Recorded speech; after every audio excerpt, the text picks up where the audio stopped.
Well, today on the Greater Things podcast, I'm with a brand new guest, but he's a good friend of mine as Very well. good. I am with the Gavin Fuller. How are you, mate? The only one. Going good, going good. And hello to everybody watching. And Matt, what a pleasure. What a pleasure to have a chat with you any moment. But knowing that's being recorded, I can't get away with lying anymore.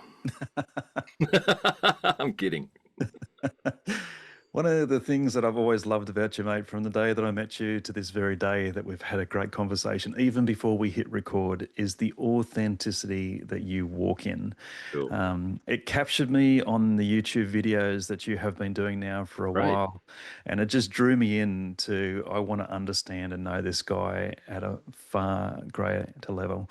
So, mate, just welcome. Great to have you here and looking forward to everything that's about to happen from this point onwards.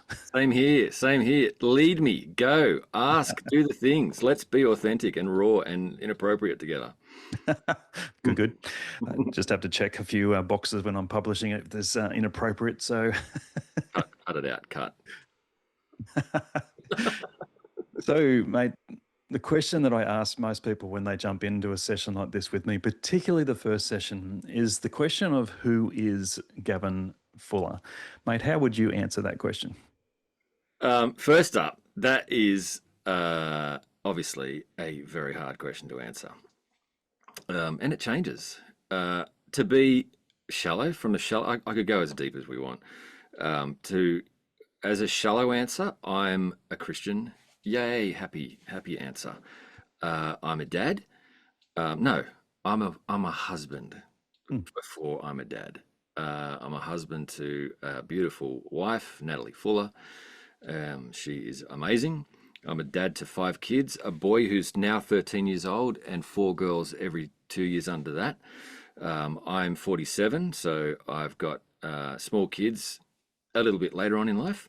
I'm a videographer, a storyteller, a creator. So that's the top level stuff. That's stuff that I am and do every day. But to go a little bit deeper, I let me just quickly just give me like 10 seconds to say this. Is going to be longer than 10. I the scripture where Jesus says, "Who do you say that I am?" to his disciples. I often put myself up because I'm a narrative guy, a narrative storyteller. I put myself in those Bible stories, and I have often put myself in that Bible story with Jesus, and I've just imagined that conversation ending. Who do you say that I am? You are the Christ, the Son of the living God, and all the disciples say it. But then in my Hollywood brain, I make the disciples walk away, and then it's just me and Jesus. And I say, can we have the conversation again? And he says, who do you say that I am? Who do people say that I am? This. But who do you say that I am? You are the Christ, the Son of the living God. And then I imagine this vacuum of time between the two of us where Jesus still looks at me after I've given that answer. And then I say to him, who do you say that I am? Hmm. And I let myself feel that moment. Yeah. Because we often ask that, God, who am I? God, who am I? In worship, God, who am I? All the things. And we know that we find who we really are in Jesus. But for me to imagine myself sitting there while all the disciples have walked away and actually say, who do you, Jesus, who do you say that I am? And all the cliche answers don't really hit. Mm. And because I've done it, I do the exercise quite often. Who am I today, God? Who do you tell me? I don't change like all the things, but who do you say that I am, Jesus? And I'd have to say, he just would say, you're a friend, right? Mm. That's, again, a cliche answer, but it's actually really deep. Yeah. And I don't want to theologically unpack it. Let me emotionally unpack that. Mm. If I'm a friend to this guy, then I am so loved and I'm so cared for. I'm cared about by Jesus. And that really does change who we are on the fundamental deep level. And if that's the truth, and I can go a bit shallow again, then everybody's asking that same question. Jesus, who do you say that I am? And that changes everything. about what he says. So, what does Jesus say that I am? Um, a cheeky Australian. Yes. Agreed. Um, I'm a carer. If Jesus would say, you're a carer. Um, you're cheeky. You Mm, are a feeler. mm, You are a shepherd, because I know yeah. that that's what Jesus makes me, has made me. Mm, You're a creative. You're a creator. mm, I think we all are, but you are a creator. Um, you are my friend. All that stuff, but you are mm, also a friend. And if Jesus says that about me, all that stuff, then I want to be that. I want to be exactly who that is. I want to be a carer. I want to be a feeling person. I want to feel. I want to be a cheeky Australian because I have fun doing that. I want to mm. be appropriate. Inappropriate is fun. Not that that's who Jesus made me, but he's fun, and I Mm, want to be fun too. But I want to be real because he's real, and yeah. I want to be honest and raw and throw caution to the wind with all the protect yourself around. Throw all that to the wind and just say, Jesus, this is who you've made me. I want to be that. I want to be emotional. I want to be caring. I want to feel things. I want to be available to be a friend to every person. I want to be that shepherd, Mm. um, but I want to be your friend and I want to be everyone else's friend. That's such a bad answer. If we weren't Not at recording all. this, I'd probably say it differently. But no, I wouldn't. I'd say it exactly how I just said it because I don't care. Good. I don't care. Cut it out if you want. Edit that down to 2 minutes. I challenge you. I want to explore that statement around the concept that Jesus calls you friend. Mm, Because again, that's the idea of connection relationship. And knowing you like I do, connection and relationship are two very important parts of your DNA. I've watched you do that as a husband. I've watched you do that as a father. And I've had the personal privilege of watching that happen as a friend. You are a listener, so you are engaged willingly with a person to unpack that story. And I love the concept of you sitting there with Jesus and using your imagination to create an opportunity for a conversation to occur that lands in the place of identity. It's one of the most beautiful forms of prayer that I've come across is allowing my mind, my imagination to come alive in a mm, place of sitting with Jesus and to hear the one who walked the earth 2,000 years ago sit with you and say, I'm actually calling you friend. And so when you hear Jesus calling you friend, you look at his characteristics now that are being poured out into you.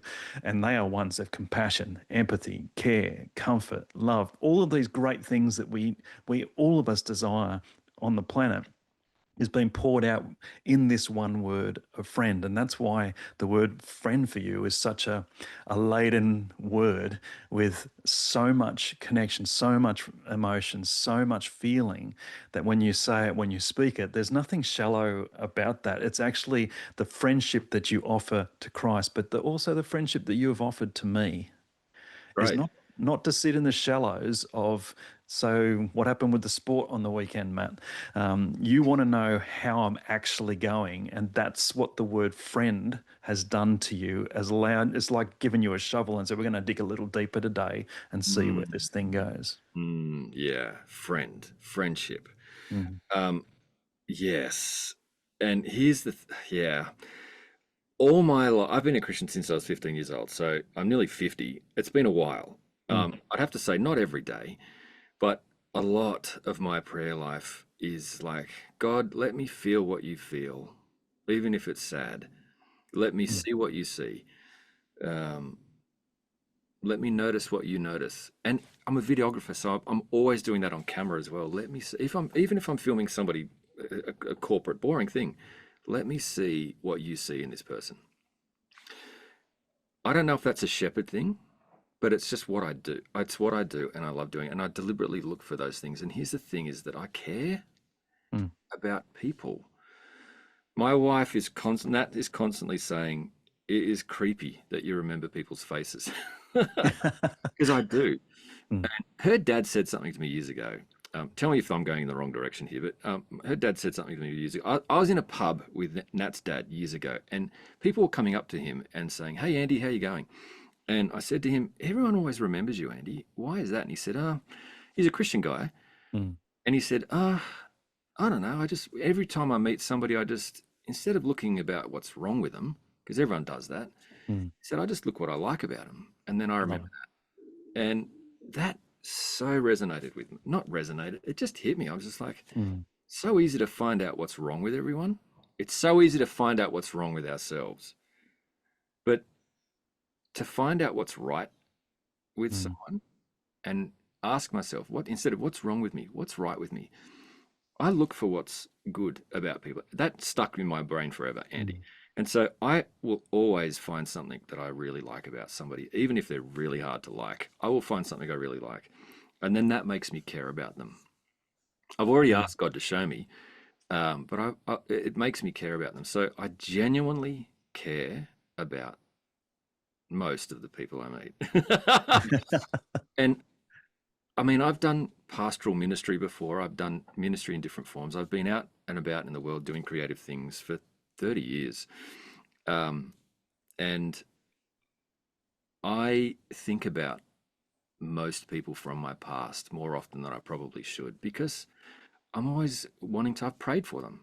And mm, I'm always wanting to know how they're going. I'm always reaching out to people on Facebook. Now I've got I still haven't worked out my boundaries around that, in that I spend a lot of time thinking and praying about people from mm, 20 years ago who I haven't seen for 20 years, 30 years, 15, 10, 5.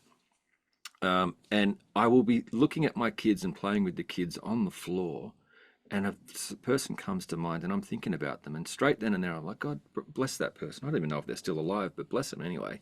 mm, Sometimes I can't get a person out of my head, so I just message them. I'm thinking about you today. I don't know why. Do you need prayer? mm, Not even that. I'm thinking about mm, you.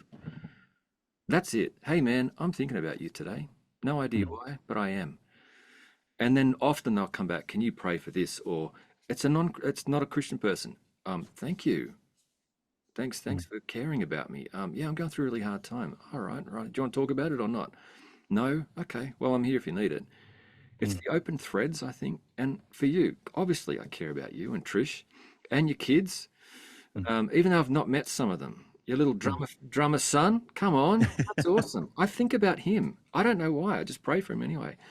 Um, Pray for people I've never met. Anyway, I just think like I care about people.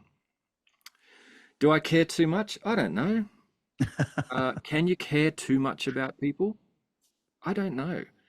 But if I'm asking God, show me what you feel, let me feel Mm, what you feel, let me see what you see, then I'm going to do that and not stop myself and really feel it mm, so that I can be there in that person. yeah. Maybe sympathize for some, empathize in some situations, but just, and sometimes just sit there and shut my mouth and Mm, just let the presence of God come between yeah. me and the vacuum of this person and Mm, let him do whatever he wants to do. If I'm literally available in a room and I have no idea what to say, I just go, God's going to do something. He yeah. cares more than I care, but Yeah. I do care. So, God, do what you want to do in a real That's and perfect. authentic way. Anyway, and then unpack. People say, don't unpack the can of worms. Nah, do that. It's Mm, fun. Unpack the can of worms and then be there to help that person understand or feel those can of worms with somebody. And sometimes just go, ah, well, that's messed up. mm, Sometimes people just need to hear that. That sucks. mm. Let's have a coffee. Let's get another coffee, you know, and Yep. then just be there. Anyway, take me somewhere else, Matt, because I could talk about this for hours. Well, there's a few things inside of what you're saying that I I really, know, like a really lot. love. Yeah. The idea of caring too much or caring too little, I know which side of the coin I would like to land on more often than not, right? Because I think the caring more, this is something that for me it ties in so much with the character and nature of Christ, right? That dude gets out of a boat and he feels so much emotion for people. The Bible says it stirred deeply within him. He decides to go and feed 5,000 of them. Like, may there be more times where we are moved so deeply inside of our bodies that the things that come out of us are the miraculous values of Christ in the ways that we love the people that surround us. And Mm, let that be the side of the coin that we actually land on rather than have I cared enough or have I cared too little? mm. Because I wonder at times, even with the concept of being a Christian in this day and age, it's sometimes going outside of what I think or what I feel or what I should do becomes a scary place for some Christians. But we need those who are just like yourself, stirred deep inside to step into a place where that can of worms that you want to open up, like some people just need their story witnessed. They just need it Yes. to be spoken so that Yes. you can sit there and go, like you say, that sucks. That is just so hard. They don't need a theological monologue of what needs to happen in that space. What they need is the person who loves well to sit with them in that time to say, hey, I'm actually not going to leave. I'm actually going to hang out in this space. And to me, that's Christ-like. I'm not going to leave you nor forsake you, is what the Bible said. But so often as Christians, we go, oh, I don't know if that I can't, or, and we make up every reason under the sun not to stay present, stay connected with a Mm, person, like you say, who just needs a story mm. witnessed. Now, Yeah. just to take us into that sort of idea of eyes to see and ears to hear. So again, you have eyes to see and ears to hear. It's a very biblical concept that Jesus is actually wanting for us to look beneath the surface, as Jesus would say. Mm. When you look beneath the surface at Nat, now you've already said she's an amazing wife, brilliant person, all that sort of stuff. I want you to look beneath the surface and tell me, who is Nat Fuller? Who is Natalie Fuller? Um, she is a beautiful child Mhm. of God. Yeah. She is a um, strong and Mm. very faithful, noble human being. Yeah. She is a deeply passionate mother, Mm. and she is a really faithful wife to stay with me. Um, she is fun, and Mm. uh, she is forthright. She's a very forthright person. Mm. Yeah, but she is a noble, noble, royal woman of God, I would say. Mm. And yeah, she is. Yeah, she is a very lucky woman to be with me. Yeah. Just kidding. Uh, Just kidding. I'll get her take on Yeah. No, don't. that. He's here feeding me lines. Stop, Nat. Kidding. So here's a thought. We're sitting with one who is known as friend of Jesus, married to one who is a noble, passionate, um, just Come on. brilliant human, right? Think about the marriage, eyes to see and ears to hear. What's God presenting in the marriage of Gavin and Nat? Ooh.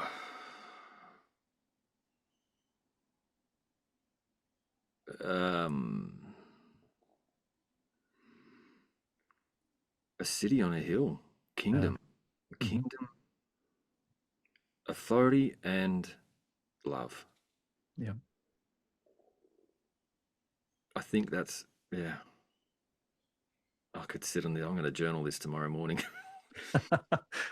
Authority, friendship, love, but publicly. Be out there. Yeah. Um, a city on a hill is, I mean, that encapsulates a lot of stuff, but yeah. A couple that is seen by God, but also He wants them to be seen Mm. by everyone, and that's good Yeah. and dangerous and exciting. And yes, God. Yeah. Yeah. What I love about this is you've started somewhere and your mind is creating a picture of what is, Right. not what can be, but what is. I love the idea of authority and love. Authority without love is just control. Nothing. And I think there are too many relationships that exist, even in the Christian world, to say, hey, I'm the head of the home, or she's the head of the home, right? Like, if there's no love in that, that's just control as to whatever that looks like. But I Mm. love what you shared. Like, you start in the place of authority and love, then you go into this place of city on a hill, and it's a picture that builds and grows inside of your mind. And I'm guaranteeing you, when you journal this tomorrow, it won't be just 15 sentences. It's going to be 1,500 words sort of thing of what does this union, this marriage, this relationship actually look like. Now, one of the things I do love about you, mate, is again a light on a hill. A few years ago for me, the light on the hill had to be shiny, had to be nothing wrong with it, had to make sure that everyone looked at the marriage and go, yep, there's no secrets here. And all of a sudden my life went absolutely pear-shaped. And I realized you can't hold that. Um, for the city on the hill that is you and Nat, and like even with the videos that you've done on YouTube, the authenticity that steps into that place and gives to me such a willingness to go, I'd really love to sit with that couple and I'd really love to learn from them. Wow. That's very high praise from you, bro. Thank you. Yeah. Well, we love sitting with you guys too, honestly. A lot of depth, a Mm, lot of honesty, and you don't have to be anybody but yourself. mm, And that is a very rare relationship to be in. So yeah, feeling is very mutual. I like being authentic. I mean, I know I can do the shallow thing. Years ago, when I was at Bible college, my pastoral care lecturer actually said, "What frustrates you most about ministry?" And I said, "Shallow crap, shallow mm, conversation." And he said, "Well, embrace it because people need it." And I'm like, "Okay, I can do that." He said, "People need that in order to get to the deep things." So my goal mm, was get deep. So I'm like, "Okay, I can go through the shallow." I like being deep. I like sharing what some people would think is too much, but I don't think it's not enough because I mm, like being raw and honest and taking time to be very honest about my struggles, where I've been, where I fail, um, where I've succeeded. And Nat does too. When we have people in our house, we often say that our dinner table is always a communion table. No matter what you mm, do at it, it's a communion table. Sometimes we're homeschoolers, so we homeschool at the table too. But even then, when we have people at our house, we know that we've got is it an anointing? I don't know. Is it a mantle? Who cares? mm, But what we do is just sit together with people and laugh, and you can always see a thread of something that somebody said, and you hold on to that thread and go, "That's something there." mm. And then the wife will say something, or the kids will come and do something, or something will happen, and you'll notice a frustration. And I notice those things, not always. And Yeah. Nat does too. Nat notices it for a completely different. I feel it, she sees it. So God will give her a bit of a Mm, vision or a word around it, but I'll feel it. And then I let myself feel it in the moment. And then usually the deeper into a dinner we go. And I'm not just talking about dinner, I can do this with coffee. mm, Um, I will then say, "Hey, you said this before." And then I'll start to pull the threads together. And then I'll start pulling a thread together and say, "That resonated with me." And then I'll share something. And this is not a system, I just naturally do this. I'll then share something where I sucked at that thing and mm, where I failed at that thing. And I don't usually try and say it nicely. I'll just go, "Man, here's what's happened." And then leave it. I don't say, "Were you like that?" Because that's, a bit forced. But I just leave it then. And usually that will get them doing this thing and mm. uncomfortable, Yeah. folding their arms for those who are listening, folding their arms Mm, and getting a bit closed, but that's fine. And mm, then I'll do the same thing. I'll close up too, just to mimic it. And then usually it softens things down. Sometimes it's really awkward and I can feel that and then move on to something else. mm, Um, but I like being very raw and not being polished. I'm sick. I'm just like, I don't have energy for that. I've got 5 kids. I've got a busy life. I'm too busy to try and be polished. You'll see if anyone watches any of my YouTube videos, they're not special, but I don't try and make them perfect. If I'm preaching at a church or if I'm leading a Bible study or if I'm shooting videos for a corporate client, I'm not trying to be perfect. I'm not trying to Mm. be polished. I'm not trying to appear amazing. I'm just trying to be myself. Not even trying to be myself, just being myself. Yeah. And I know that people will take that. If there are people listening and you're like, well, I can't do that in my space because people will take that and use that as leverage against me. Yeah, they will. That's life and that's Mm. what people are like. And I still love those people who do that. And I can see it when people are doing it. I can see it when there's a guy who is obviously insecure sitting at our dinner table and I share something really deep and emotional, and I know that he's probably going to take that on the way home in the car and use it against me to make himself feel better. Mm. Or say, I justify, I'm not like that. Thank God I'm not like that. And that's fine. As long as there's this now soft ground between the two of us, um, that maybe next time, because I care, we can Mm. maybe unpack that a little more. Or not. The fact is, there's a Mm. softness between us now, and whatever people do with you being transparent and raw is them. Yeah. But God can take that Mm. and make it into something really healing for some people. Maybe in 6 months or 2 years, they're going through a hard time, maybe, and they Mm. remember that moment. And that is still an open thread of conversation. That is still an open. That's not a closed door.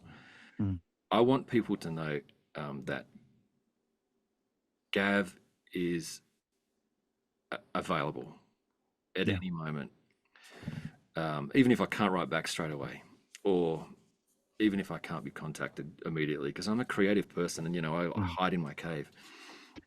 I like knowing that there are open roads between myself Yeah. and other people to come back to all the time. Because one of the things that we feel very often in my conversation with people, often I find that people are either lonely, they feel powerless, or they feel hopeless about their future. Mm. Powerless to change, hopeless about their future, or lonely.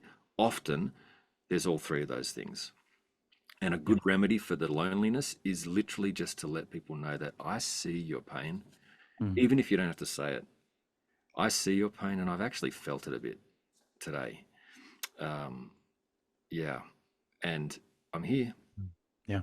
anytime you want. So yeah, Yeah. raw, real, all the things. Take me somewhere else. Well, let me take you to Eden. Go. The image inside of churches is often pastors think we've got to be shiny, and so that people can't see that there's any problem, and Jesus is going to be reflected in that shiny. I think, Mm, I believe that's a better way of putting it. We were designed for Eden. We yeah, weren't designed for platforms. We weren't designed for shiny. that's We were true. designed to walk through a Garden of Eden, and I don't think that garden was manicured lawns. I think that garden was a whole bunch messy and a whole bunch wild. And when I find people that are willing to be that messy, and I mean that in the most beautiful sense, because you're seeing who that person is without the facade. When I spend time with you guys, and like late last year when we came and had lunch with you guys, we got to we sat all afternoon with your family, and we watched a family operate in Eden. Great. Eden But is chaos, right? That's what you're saying. Thanks. it's this beautiful wonder of how these things connect together in an authentic way that is unique. Where Mm, at times in our world, it's not just churches, but we try and cookie cut people so that they can fit boxes and fit molds so that we can replicate the very things that we think are going to be successful. But mm, you would know as the creative, there is no, like, we're all unique. There is no two people that are the same. And even you got all the kids that you do, and the girls and the amazing Hugo in that space, they're all so creatively unique. But we watched a family allow that uniqueness to be something that happened very naturally, very spontaneously. And to Mm, me, that's Eden. That's just God walking through Eden saying, hey, let's just have a conversation. Let's just have a chat. And I've mm, sat at your table to listen to those conversations that you two engage with. And it's one of the things I remember years ago when I think I met Nat before I met yourself. mm, And Nat on camera, she is a firecracker, right? She's so passionate. When I met Nat as mum, it was just like, oh my gosh, this woman loves extraordinarily well. She is so deep in that side of the space. And I got to see this other side or this other part of her character. But mm, then I got to meet you I think at the same time, and I watched a couple do this thing in unity that was all a little messy. mm, That's the point. That's the beautiful mess that I think is the way that we've been created to be. And if we could let each other be messy, mm, but it's got to start with permission with ourselves. Like I've got to be messy. I've got to be okay with that. I've got to be comfortable in the place of my own authenticity. And mm, what I've found, like authenticity, it's so, even as a pastor, you're warned against it because you don't want to be sharing stuff with your people who come to your church and all of that sort of stuff. And so I found that sort of place of friendship and relationship really difficult. But mm, authenticity is an invitation for people to be drawn closer to you. And when you can be authentic, you will see the ones who are drawn. And mate, that's one of the reasons I'm sitting here with you. It's mm, not just on videos that I've watched this. It's at a dinner table. It's inside family. It's having gatherings. It's the text messages that we share. There's an authenticity that draws me into a deeper place of connection and relationship and I can't get away from it. But that's the Eden moment for me. That's mm. me walking in the cool of the night with the Father, hanging out with mate Gav, his wife Nat, Trish. We're there in that place of authenticity, and everything else is just happening around us. But again, we're secure in who we are. Yeah, secure in who we are. Yeah, right. Absolutely. Anyway, thanks, man. Garden of Eden. Yeah, I uh, I love I love Eden's story. I love it. I could tell it over and over and over again. Um, God is always trying to woo us back to the garden Mm, and all the curses that came with the sin. Jesus mm, took all that. So can we mm. experience that Eden moment now? Yeah, Yeah, I think we can. every day. Every day, right now, Mm, He is wooing me and you and mm, everyone else. He's wooing us to wander through the garden with Him and to create life, create beautiful things with Him. mm, Just walk with Him. And I say to the kids all the time, what is God creating with you today? And it's kind of a cliche that I say it with the kids now, but they sometimes they'll stop and the Holy Spirit will say, "Let's create something. Let's do something fun." mm. So yeah, our family is loud and messy and so much emotion. And Hugo and I like to go and hide sometimes in his room. Just like, come on, just tip the Lego out, bro, so I can come and play with you for a minute because I need a minute. Um, but yeah, God is in the messiness. Like you say, I love that. Embrace the messiness. God is in that messiness. Yeah. God is in the messiness of of my relationship with Nat, and in the arguments that we have, and the laughter that we have every day. The laughter, belly laughter about silly, silly things, childish things. We laugh. Yeah. We see the kids doing beautiful childish things, and the laughter that Nat and I both have on a deep Mm, level is fun.